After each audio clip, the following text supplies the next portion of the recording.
नमस्कार, जयतु भारतः GST and other laws discussion and analysis के आज के अंक में आपका स्वागत है।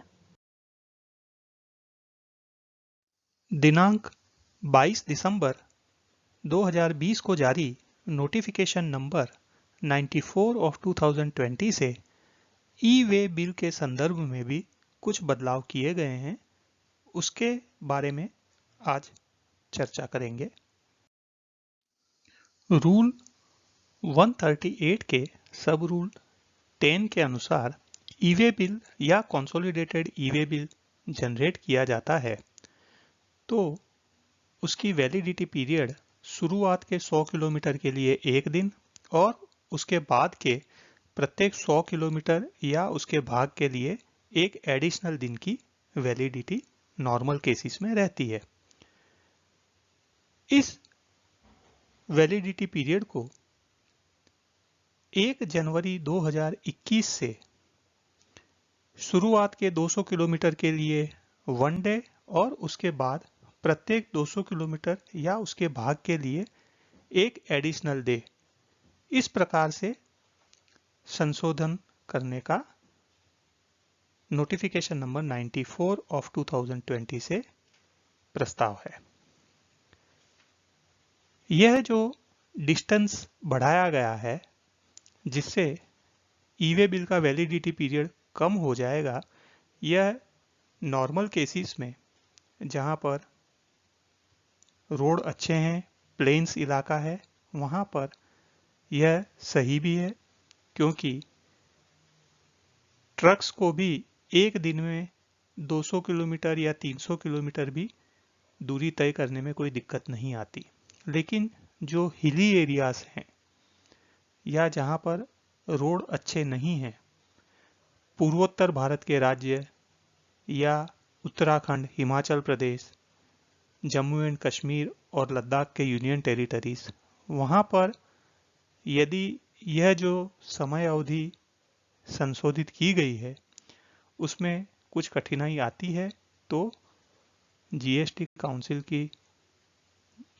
काउंसिल के समक्ष रिप्रेजेंटेशन किया जा सकता है, क्योंकि जिस प्रकार से ओवर डायमेंशनल कार्गो और मल्टी मॉडल शिपमेंट जिसमें एटलीस्ट 1 लेग शिप के द्वारा ट्रांसपोर्ट इन्वॉल्व है, वहां पर जो एक दिन में 20 किलोमीटर के अंतर की समय अवधि है उसमें कोई भी बदलाव नहीं किया गया है।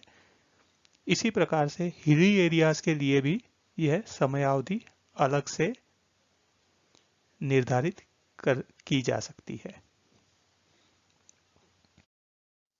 Rule 138E e-way bill generate करने पर रिस्ट्रिक्शंस लगाने से संबंधित है। इसके क्लॉज ए के अनुसार जो टैक्स पेयर कंपोजिशन लेवी का लाभ ले रहे हैं वे यदि 2 कंसेक्यूटिव क्वार्टर्स के लिए फॉर्म जीएसटी CMP 08 फाइल नहीं करते हैं तो वह ई-वे बिल का पार्ट ए जनरेट नहीं कर पाएंगे। क्लॉज बी के अनुसार कंपोजिशन लेवी के अलावा के जो टैक्स पेयर्स हैं वे 2 कंसेक्यूटिव मंथ्स के लिए रिटर्न फाइल नहीं करते तब भी वे ई-वे बिल फाइल नहीं कर पाएंगे। अब क्योंकि कंपोजिशन लेवी के अलावा के एसएसीज के लिए भी 1 जनवरी से quarterly return monthly payment scheme लागू हो रही है, इसलिए यहाँ पर जो 2 मंथ्स लिखा हुआ था उसके बदले 2 टैक्स पीरियड्स संशोधित किया गया है नोटिफिकेशन नंबर 94 ऑफ 2020 से। क्लॉज सी के अनुसार जिन करदाताओं ने आउटवर्ड सप्लाईज का स्टेटमेंट 2 महीने या 2 क्वार्टर के लिए फाइल नहीं किया है वे भी ई-वे बिल का पार्ट ए जनरेट नहीं कर पाएंगे।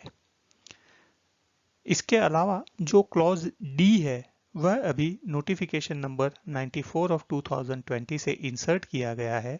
इसके अनुसार रूल 21A के अंतर्गत जिन करदाताओं का रजिस्ट्रेशन सस्पेंड कर दिया गया है तो वह रजिस्ट्रेशन सस्पेंशन के पीरियड के दौरान भी ई-वे बिल जनरेट नहीं कर पाएंगे।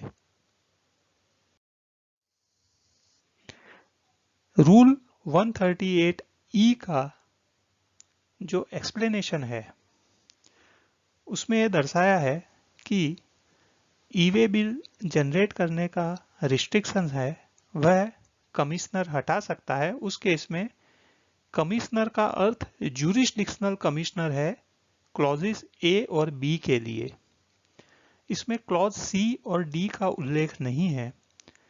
शायद क्लॉज डी का उल्लेख तो इसलिए नहीं है क्योंकि जहां पर रजिस्ट्रेशन सस्पेंड किया जाता है वहां पर प्रॉपर ऑफिसर उसके सामने रिप्रेजेंटेशन करने पर यदि वह संतुष्ट हो जाए तो वह सस्पेंशन को रिवोक कर दे सकता है और रजिस्ट्रेशन सस्पेंशन रिवोक होते ही फिर से ई-वे बिल इश्यू करना भी प्रारंभ हो सकता है।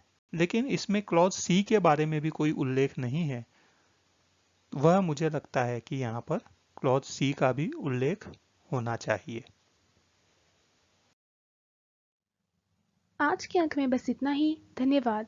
Please like share and subscribe. आपको और किसी जीएसटी रिलेटेड विषय पर जानकारी चाहिए विशेषतः तो कमेंट्स में लिख सकते हैं। जय हिंद।